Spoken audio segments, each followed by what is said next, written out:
la majorité des gens, le plan épargne action est probablement la meilleure option pour débuter en bourse. En effet, le PEA permet d'acquérir et de gérer un portefeuille d'actions européennes et mondiales tout en bénéficiant, sous certaines conditions, d'une exonération d'impôts. C'est ce point qui rend le PEA particulièrement intéressant et c'est ce que nous allons voir dans cette vidéo. Aujourd'hui, nous allons parler du PEA, qu'est-ce que c'est, quelles sont les conditions et comment faire pour en tirer le maximum de bénéfices. Avant de poursuivre, sachez qu'il existe deux types de PEA. Le PEA classique, donc bancaire ou assurance, et le PEA PME qui permet d'investir dans des petites et des moyennes entreprises. Aujourd'hui, nous allons parler du PEA classique, donc du PEA bancaire. Nous verrons les conditions d'ouverture du plan, de versement, les plafonds de versement, les conditions de retrait et, le plus important, la fiscalité qui entoure le PEA. Enfin, nous verrons les avantages et les inconvénients d'investir dans un PEA et les alternatives qui s'offrent à vous. Sans plus tarder, voici donc la vidéo. Qu'est-ce que le PEA et pourquoi vous devrez en ouvrir un?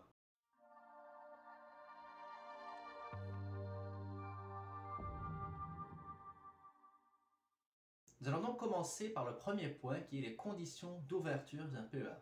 Pour ouvrir un PEA, il faut respecter certains critères. Premièrement, il faut être un résident fiscal français. Deuxièmement, il faut être majeur, c'est-à-dire avoir plus de 18 ans. Il existe aussi des PEA jeunes qui peuvent être ouverts par des gens de moins de 18 ans qui sont rattachés au domicile fiscal de leurs parents. Nous allons ici principalement parler donc du PEA classique pour les personnes majeures. Ensuite, une personne majeure ne peut avoir qu'un seul PEA en France, mais il est possible de cumuler un PEA classique et un PEA PME. Ainsi donc un foyer constitué de deux personnes, chaque personne de ce foyer peut avoir un PEA classique et un PEA PME, ce qui veut dire que chaque foyer peut avoir 4 comptes PEA. Lors de l'ouverture du PEA, vous signez un contrat avec votre banque et la date effective d'ouverture du PEA compte à partir de la date du premier versement. Le deuxième point que nous allons aborder concerne donc les versements. Sur le PEA, seuls les versements en numéraire sont acceptés, c'est-à-dire uniquement donc le cash, les espèces. Donc vous pouvez faire un virement de votre compte bancaire vers votre compte PEA, puisqu'en général votre PEA sera rattaché à la banque avec laquelle vous faites affaire et vous avez vos comptes principaux. Les versements que vous effectuez vont aller donc sur un compte espèce de votre PEA qui vous permettra ensuite d'acheter des titres. Troisième point concerne donc le plafond des versements que vous pouvez faire sur votre compte PEA. Le plafond pour une personne s'élève à 150 000 €.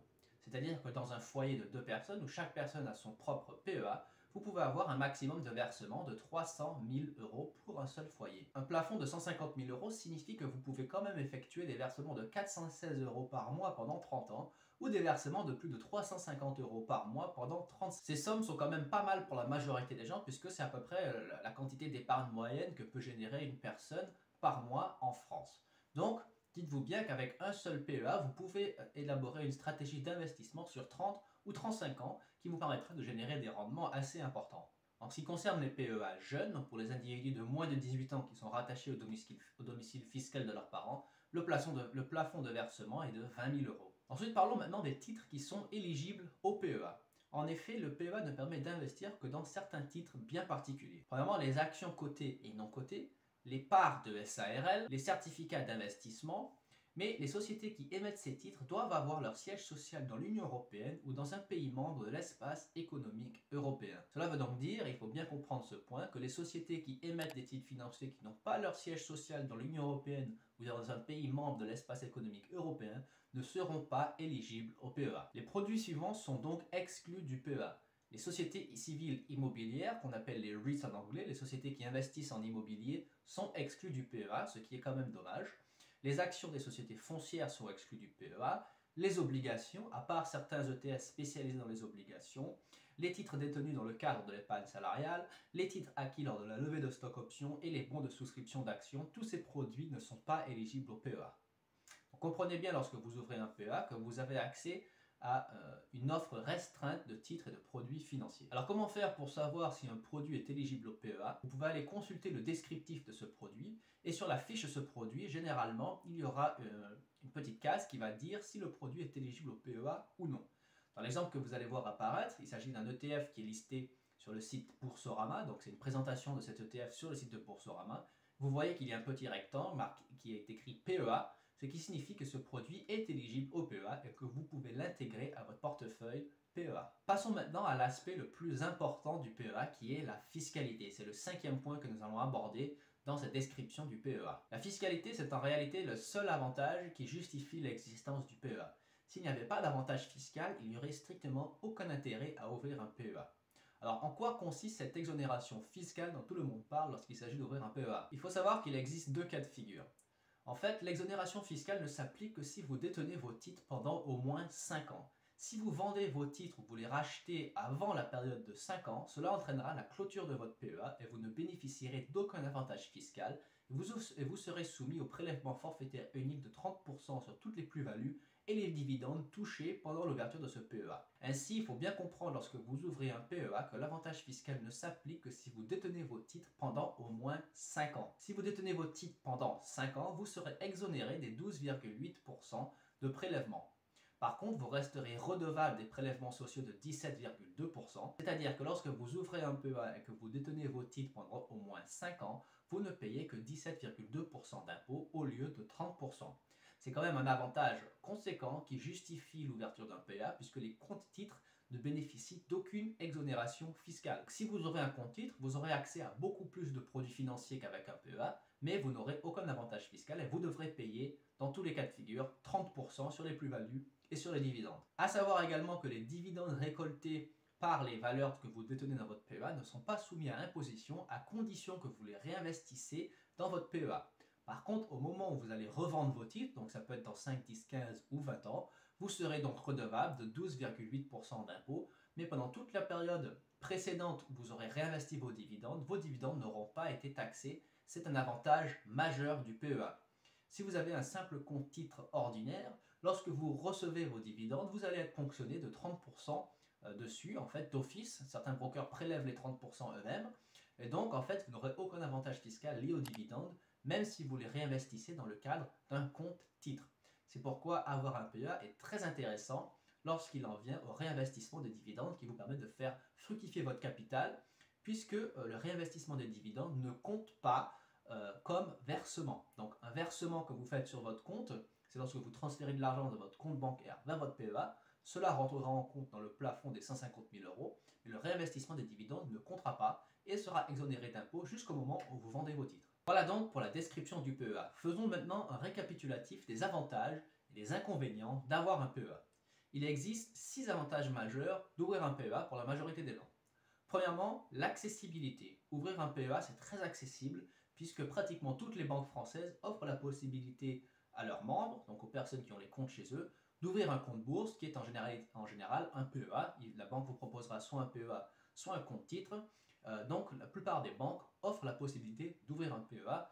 Il suffit d'envoyer quelques emails ou de cliquer quelques boutons sur Internet et vous pouvez en ouvrir un très facilement. Le PEA est donc très accessible à la majorité des Français. Ensuite, le deuxième avantage, c'est bien évidemment la fiscalité, comme on l'a dit. Il y a un avantage fiscal indéniable d'avoir un PEA, puisque vous épargnez 12,8% d'impôts, alors que quelqu'un qui n'a pas de PEA paiera 30%. Troisième avantage du PEA, c'est qu'il permet d'avoir une grande diversification. Bien qu'on ait accès uniquement à certains titres restreints, il y a quand même accès à un énorme panel de produits qui vous permettent de constituer un portefeuille très diversifié. Ensuite, le PEA représente un bon investissement à long terme, puisque le fait qu'on ne puisse pas revendre les parts avant 5 ans oblige les gens à adopter une vision à long terme de l'investissement. Et plus vous détenez vos titres longtemps et plus vous avez un horizon à long terme, moins vous courez le risque d'engranger des pertes. D'ailleurs, on sait maintenant que l'investissement passif à long terme est la meilleure stratégie d'investissement et que beaucoup de gens qui font de l'investissement passif obtiennent des meilleurs rendements que certaines personnes qui essaient de faire de l'investissement actif et qui finalement sont soumis à beaucoup d'impositions sur les plus-values, à beaucoup de frais de transaction, à la volatilité du marché et qui finalement leurs rendements à très long terme sont souvent inférieurs à ceux qui font de l'investissement passif. C'est pourquoi le PEA est une belle option puisque finalement il incite les gens à faire preuve de patience. Le quatrième avantage d'un PEA, c'est que chaque personne d'un foyer peut avoir son propre PEA. Donc dans le cadre d'un couple, chaque personne peut avoir un PEA classique et un PEA PME, ce qui veut dire qu'un foyer peut avoir 4 comptes PMA. Et rien que pour le PEA classique, le plafond sera donc de 300 000 euros pour le couple, ce qui représente quand même une somme conséquente à investir sur une période, on va dire, de 30 ans, qui peut être par exemple l'horizon d'investissement moyen d'un couple qui travaille et qui prévoit sa retraite. Enfin, le dernier avantage dont j'ai déjà parlé dans le point précédent, c'est que chaque individu peut cumuler un PEA classique et un PEA PME, ce qui leur permet d'investir dans un large panel de produits financiers. Maintenant qu'on a présenté les avantages, il faut quand même parler des certains inconvénients qui existent, puisque le PEA n'est pas un produit parfait, et il existe des inconvénients qu'il faut souligner. Premier inconvénient, c'est que tout retrait effectué avant la période des 5 ans entraînera la clôture définitive du PEA, et en plus vous serez soumis à l'imposition. Donc si pour X raison vous avez besoin des fonds que vous avez investis dans le PEA avant la barre des 5 ans, cela entraînera la clôture de votre PEA et vous devrez payer 30% d'impôt sur les plus-values et les dividendes que vous aurez perçus pendant la durée d'ouverture de votre compte. Donc c'est quand même un inconvénient majeur. Lorsque vous investissez dans un PEA, il faut quand même avoir une vision à long terme. Donc si vous n'êtes pas préparé financièrement, eh bien il se peut que vous serez obligé d'en subir les conséquences. Le deuxième inconvénient majeur, c'est que le PEA est quand même limité à certains produits très particuliers. Donc si vous avez vraiment une curiosité très large et que vous souhaitez investir sur beaucoup de produits différents et des produits exotiques, ou que vous identifiez une action individuelle à fort rendement ou un ETF qui se concentre sur un secteur en particulier, il se peut que le PEA ne vous permette pas d'y investir et cela pourra être très frustrant.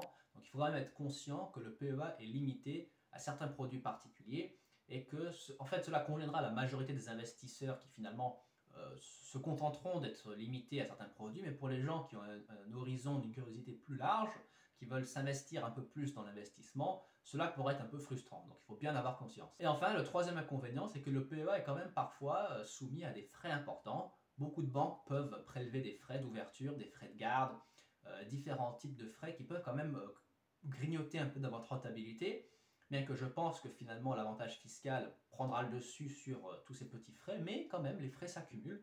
Beaucoup de brokers en ligne ont des grilles tarifaires beaucoup plus compétitives que les banques classiques, c'est pour la raison pour laquelle les brokers gagnent en popularité. Donc il faut quand même être conscient que les banques prélèvent des frais importants. Voilà, donc quand vous ouvrez un PEA, il faut être conscient de cela. Donc en conclusion, on peut dire que le PEA, c'est un produit d'épargne qui est adapté à la grande majorité des investisseurs. Tout Français devrait avoir un PEA afin de bénéficier d'une exonération d'impôts, puisqu'il y a quand même des produits intéressants dans le PEA. On peut investir dans des ETF S&P 500, des ETF Nasdaq, des ETF World, des ETF O. J'en ai déjà présenté plusieurs dans une vidéo précédente où je parlais de 5 ETF à gros rendement.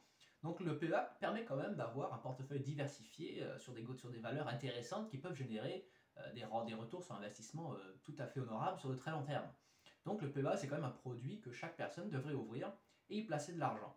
Par contre, comme j'en ai parlé dans les inconvénients, on est limité à certains produits très spécifiques. Donc pour ceux qui veulent avoir une expérience d'investissement plus épanouissante, où on peut avoir accès à beaucoup plus de produits et prendre un peu faire des paris spéculatifs sur des produits à potentiellement gros rendement, eh bien il faut peut-être se tourner vers un compte titre chez un broker en ligne où il y aura également des bien meilleurs frais. Donc c'est une meilleure idée de cumuler un PEA et un compte titre, d'avoir les deux, et ensuite d'allouer vos fonds en fonction des types d'investissements que vous souhaitez faire. Donc voilà pour la vidéo d'aujourd'hui, j'espère que ça vous a permis d'en savoir un peu plus sur le PEA. Qu'est-ce qu'un PEA? Pourquoi y investir? Quels sont les inconvénients?